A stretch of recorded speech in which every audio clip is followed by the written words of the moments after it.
இளங்கொழியம்மி மிதித்து எதிர் நின்ற கலங்களில் கற்பில் அருந்ததி கண்டார், அருந்ததி கண்டார்.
मन हरण भव भय दारुणम्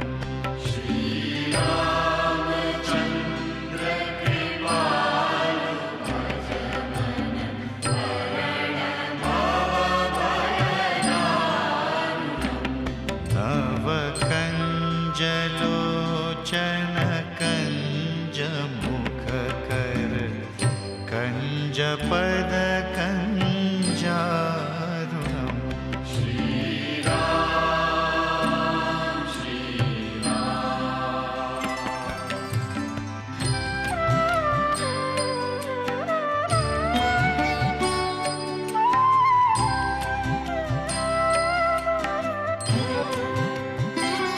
कंदर्प अगणित अमित छवि नवनील नीरज सुंदरम्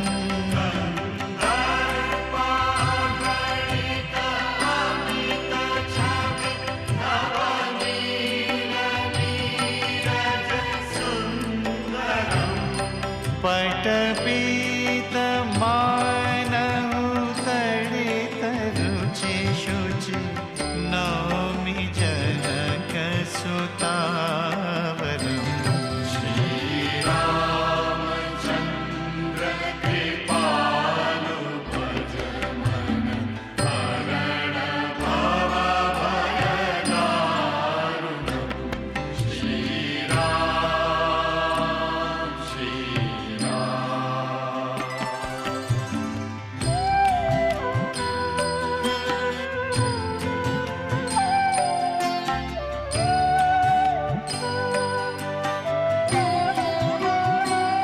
शिरमुकुट कुंडल तिलक चारु उदार अंग विभूषणम्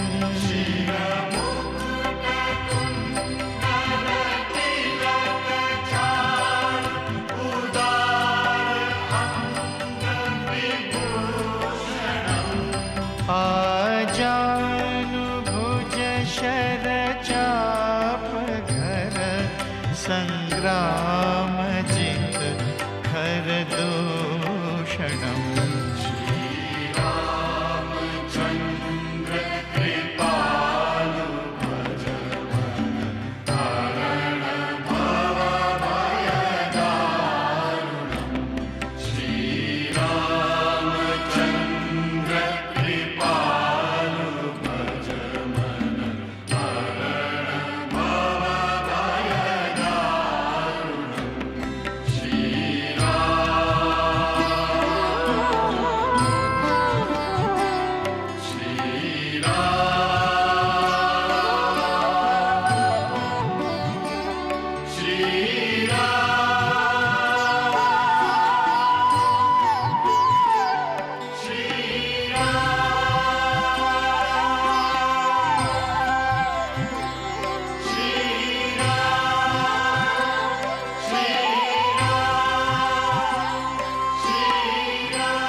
बड़ी सामान्य सी बात है कि कल मिले ना मिले प्यार गवाही के लिए, कल मिले ना मिले प्यार गवाही के लिए, कल उठे ना उठे हाथ सुराही के लिए, आज की शाम को रंगीन बना लें इतना, कोई कोना ना बचे रात की स्याही के लिए, कोई कोना ना बचे। तो कहीं हृदय में कहीं भी अंधकार नहीं रहे हमारे जीवन में, उस प्रकाश को हमारे हृदय तक लाने के लिए ये कार्यक्रम आरंभ हो रहा है। और मैं पंडित विजय शंकर जी, और दो पंक्तियां मैं और बोल ही देता हूं।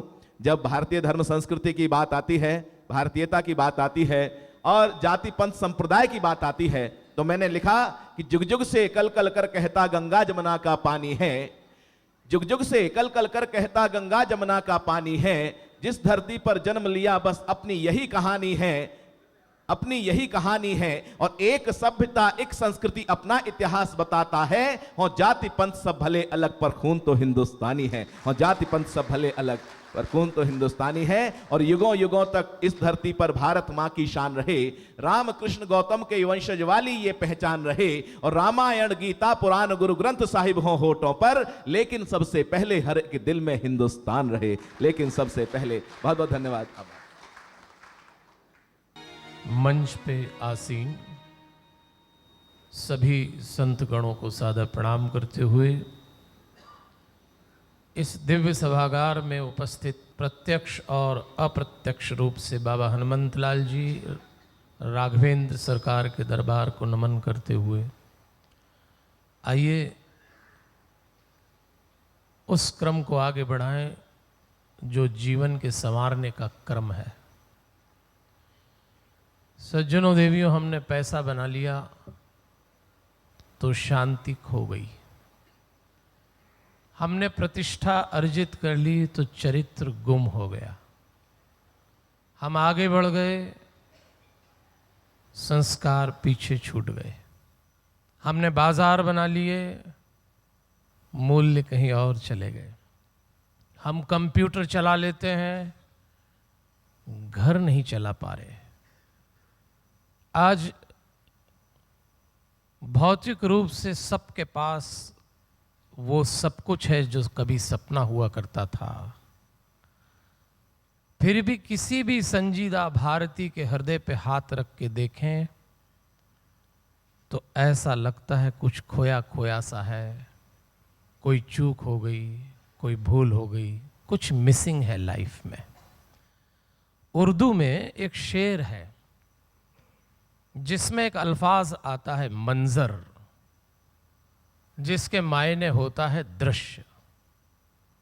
हम हिंदुस्तानियों के लिए किसी शायर ने ठीक लिख दिया, मंजर ही हादसे का अजीबो गरीब था, वो आंख से जल गया जो नदी के करीब था। हम धर्म और अध्यात्म की गंगा के पास रहने, जीने और बैठने वाले लोग आज भीतर से बड़े परेशान, बेताब, निराश, हताश, थके हुए और काफ़ी हद तक डिप्रेशन में डूबे हैं। आदमी मुखौटा ओढ़ के जीने में माहिर है तो पता नहीं लगने देता, पर कुछ ऐसा है जो जिंदगी से फिसलता जा रहा है। और बिखरी जिंदगी को समेटने के लिए, उलझी जिंदगी को सुलझाने के लिए कुछ ऐसा करना पड़ता है जो आज अब हम करने जा रहे हैं। तो सज्जनों देवियों, आइए एक छोटी सी कथा के साथ हम उस क्रम को आगे बढ़ेंगे, संतों के आशीर्वचन अपने जीवन में उतारेंगे। एक गुरुजी का देहांत हो रहा था तो सारे शिष्य आसपास खड़े थे। शिष्यों ने विचार किया कि गुरुजी देह त्याग रहे हैं, कोई सूत्र की बात, कोई मंत्र, कोई काम की बात ले ली जाए जो जीवन में आगे काम आए। एक ब्रह्मचारी बहुत पीछे पड़ गया, गुरुजी कुछ जाते जाते दे जाइए। जब बहुत आग्रह हुआ तो गुरुजी ने कहा, देखो एक बात याद रखना, जिंदगी में कभी बिल्ली मत पालना। सबको बड़ा आश्चर्य हुआ। सबने सोचा गुरुजी कोई मंत्र देंगे, कोई सूत्रवाद के देंगे, कोई श्लोक देंगे, और गुरुजी ने कह दिया जिंदगी में कभी बिल्ली मत पालना। सच्चा शिष्य था, गुरुजी का देहांत हो गया। वो शिष्य गुरुजी की बात अपने हृदय में रख के किसी गांव के बाहर एक कुटिया बना के रहने लगा।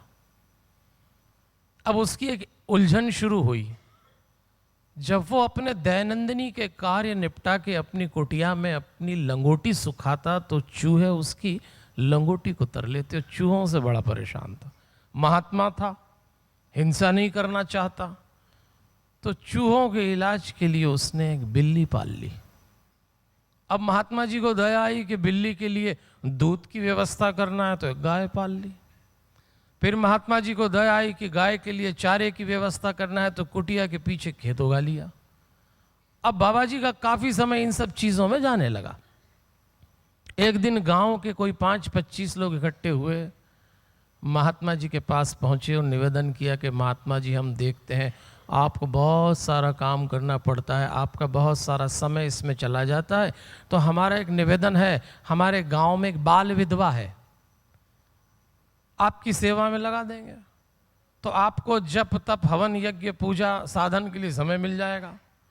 महात्मा जी ने कहा साधु को क्या है, जो 5 लोग बोले वो साधु को मंजूर है। तो वो बाल विधवा उनकी सेवा में लगा दी गई। 6 महीने बीत गए।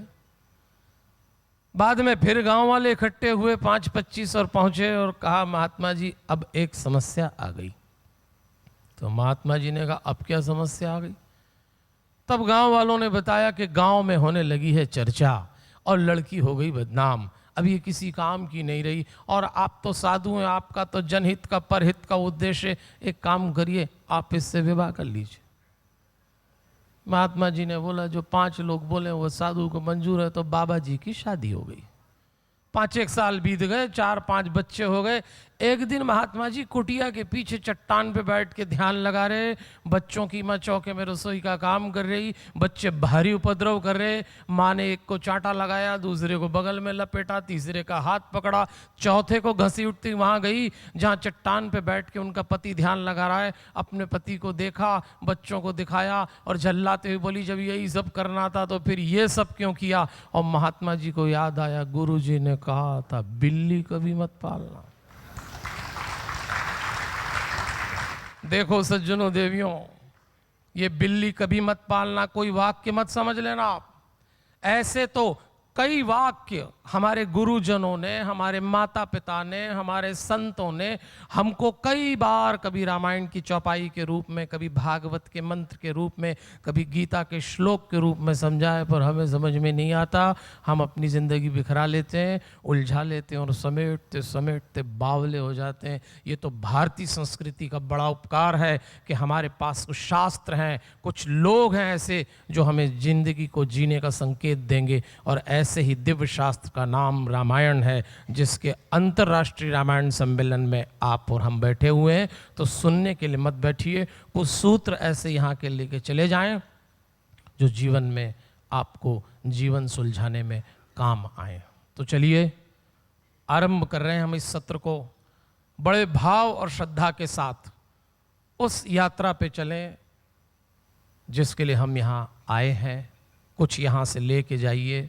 आपके पास हसीन वादियों की स्मृति होगी, आपके पास समुंदर की लहरें होंगी, आपके पास टूरिज़्म का आनंद होगा, लेकिन कुछ भीतर घटा इस तैयारी के साथ जाइएगा। तो मैं हमारे आज के पहले आशीर्वाद दाता माननीय पूजनीय सम्माननीय श्री अतुल कृष्ण भारद्वाज जी को बुलाऊं। श्री राम जय जय राम। श्री राम जय जय राम। जय राम जय राम। श्री राम जय जय राम। श्री राम जय जय राम। श्रीमद् भागवत में गोपियां जब गोपी गीत गा रही थी, भगवान कृष्ण को ढूंढते हुए जब सब रो रही थी, तब उनमें जब ढूंढते ढूंढते नहीं मिले तब भाव दशा बड़ी विचित्र हो गई उनकी। एकदम सुपरलेटिव डिग्री में वो पहुंची। और एक गोपी ने कहा कि तू जानती है मैं कौन हूं? मैं वाराह हूं, मैंने ही इस पृथ्वी का उद्धार किया, हिरण्याक्ष को मारा। दूसरी बोली नहीं नहीं मैं नरसिंह हूं, हमारे कृष्ण तो नरसिंह थे, हमारे कृष्ण तो वाराह थे। तीसरी बोली मैं परशुराम हूं, चौथी बोली मैं वामन हूं, पांचवी बोली मैं राम हूं। वो गोपियां अपने परम प्रिय श्री कृष्ण भगवान को उनके अलग अलग अवतारों में याद कर रही थी। वो गोपियां परम ज्ञानी थीं, वो जानती थीं कि वही बार बार अवतार लेकर आते हैं, संभवामी युगे युगे के रूप में। इसलिए हमारे बरसाना के पास, राधा रानी के गांव के पास एक गांव है महराम। अभी महराम के 8 लोगों को फांसी हुई ऑनर किलिंग के चक्कर में। भारत में बड़ा चर्चित हुआ वो गांव। तो महराम उसका नाम इसीलिए है केवल कि एक बार यशोदा मैया जब कन्हैया को गोदी में सुला रही थी और सुलाते सुलाते राम जी की कहानी सुना रही थी, और जैसे ही सीता हरण की कहानी सुनाई, कन्हैया एकदम कूद कर खड़े हो गए, लाओ मेरा धनुष बाण मां, मैं हूं राम। एकदम। तो जहां पर भगवान श्री कृष्ण ने अपने मुख से बोला कि मैं हूं राम, उसी गांव का नाम महराम। ब्रज में ऐसे बहुत सारे गांव हैं जो भगवान की लीला से सीधे सीधे उनके नाम उच्चारित किए जाते हैं। तो इसलिए मेरा निवेदन है कि हम सभी, ये जो राम का नाम है ये सभी के लिए है, क्योंकि हमारे इष्ट जो भी हों, जब हम मरते हैं तो हमारे पीछे राम नाम सत्य है ही बोला जाता है। और मीरा हमारे देश की एक ऐसी भक्त हुई जिनके इष्ट थे गिरधर गोपाल, मेरे तो गिरधर गोपाल दूसरों ना कोई। वो एक ऐसी भक्त हुई जिन्होंने इसी जन्म में इसी शरीर से अपने परमात्मा को प्राप्त किया, साक्षात द्वारकाधीश की मूर्ति में समाई। वो ऐसी भक्त हुई, मैं समझता हूं कि जिनके बराबर आंसू तो किसी ने नहीं बहाए होंगे। आप कभी वृंदावन आके उनके घर में बैठेंगे, 15 साल मीरा वृंदावन रही, तो वृंदावन निधिवन के पास उनका घर है। आप बैठेंगे, एक बार उनका चिंतन करेंगे, आपकी आंखों से अपने आप आंसू बहेंगे, ऐसी उनकी पवित्र याद। लेकिन वो नाम जपती थी राम का, क्योंकि उनके गुरु थे संत रविदास, जो जूता बनाने वाले। जन्म है उनका काशी का, समाधि है उनकी चित्तौड़ के किले में, मैंने स्वयं उनकी समाधि के दर्शन किए हैं। तो रविदास जी ने उनको राम नाम की दीक्षा दी, इसलिए पायो जी मैंने राम रतन धन पायो। तो जरा मैं चाहूंगा कि ताली बजाकर भाव से श्री राम जय जय राम।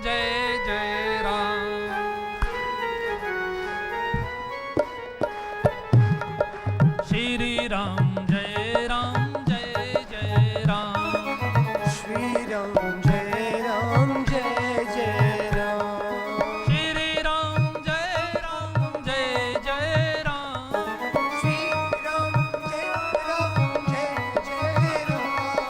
श्री राम जय जय राम। श्री राम जय जय राम। श्री राम जय जय राम। श्री राम जय जय राम। श्री राम जय जय राम। बोलिए राजा रामचंद्र भगवान की, श्री हनुमान जी महाराज की, सब संतन की, सब देवन की, श्री सद्गुरुदेव महाराज की। नमः पार्वती पतये हर हर महादेव। जय जय श्री राधे। पूजनीय गुरु नानक देव जी महाराज ने कहा, देखिए 2 प्रकार के मनुष्य दुनिया में होते हैं, एक होते हैं गुरुमुखी, एक होते हैं मनमुखी। गुरुमुखी माने, गुरु माने जो अब तक का ज्ञान है ऋषियों के द्वारा, शास्त्रों के द्वारा दिया गया, उस ज्ञान को जो अपने जीवन में धारण करके आगे की पीढ़ी को सिखाता है, वो यानी गुरु। इसलिए गुरु को कहा गया भगवान शिव का रूप। वंदे बोधमयम नित्यम गुरुम शंकर रूपिणो। क्योंकि शिव तीनों लोकों के गुरु हैं।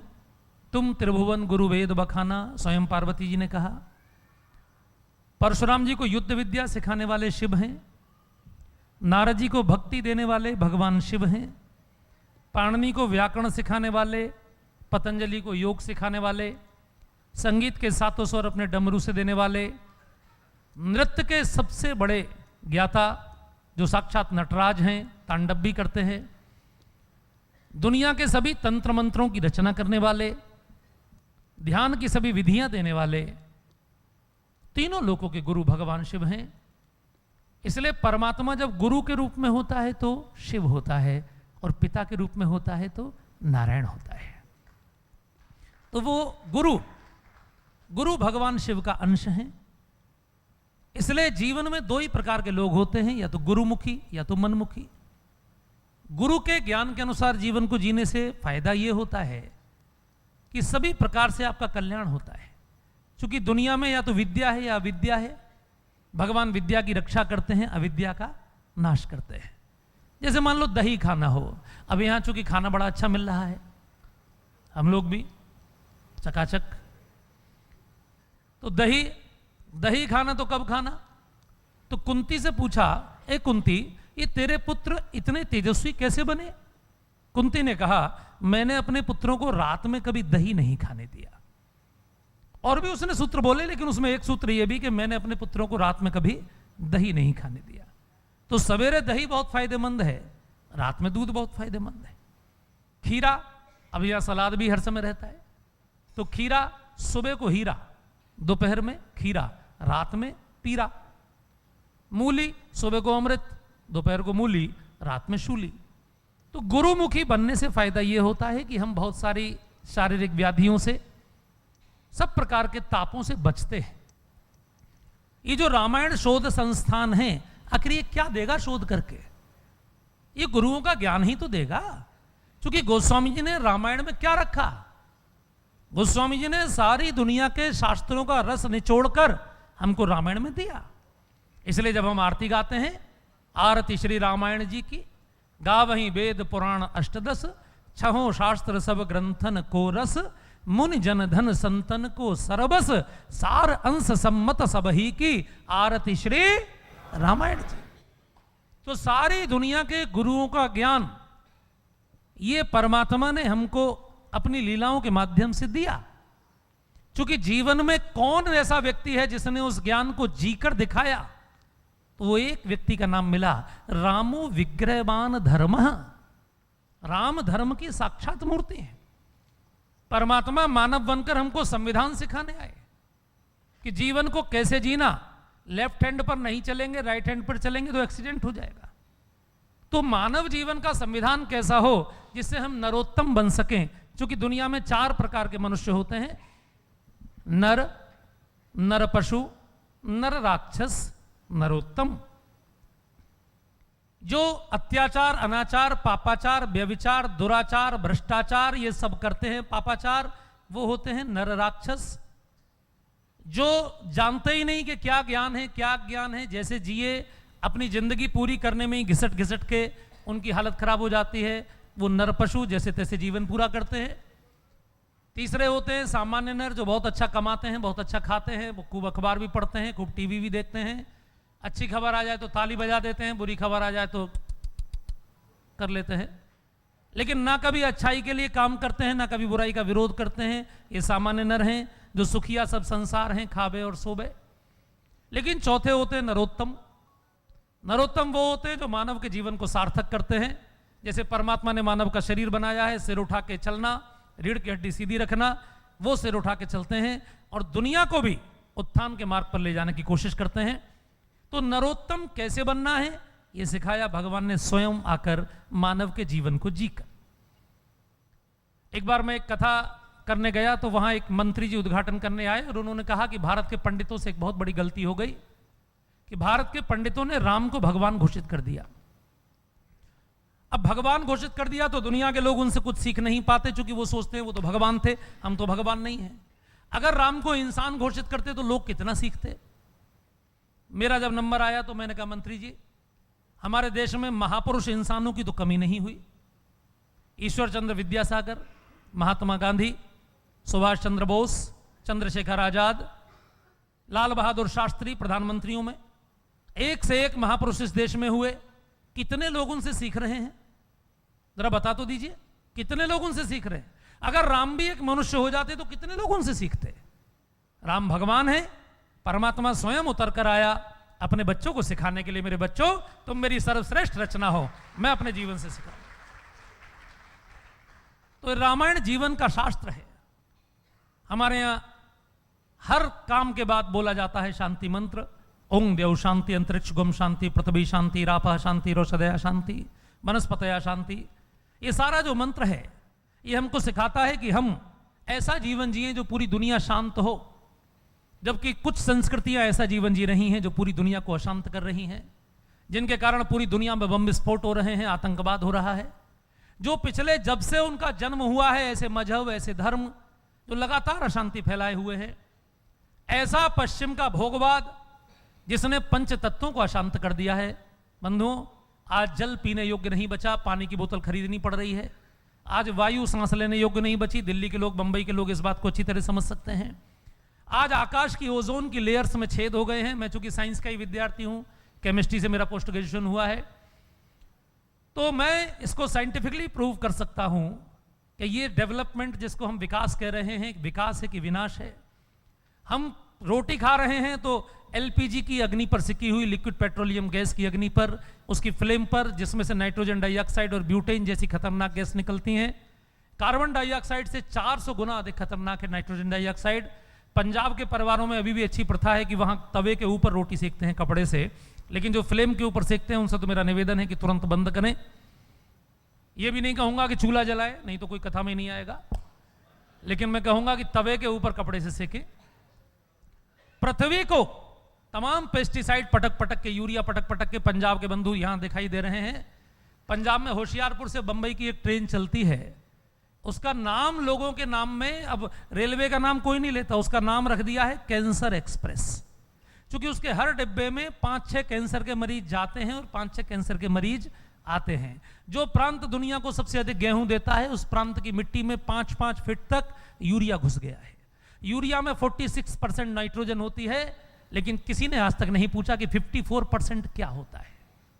100 में से 46 नाइट्रोजन है, लेकिन 54 क्या है, ये कोई नहीं पूछना चाहता। ये जो जिसको हम विकास कह रहे हैं, इस विकास ने हालत ये कर दी कि मैं जब, मेरी उम्र अभी 42 साल है,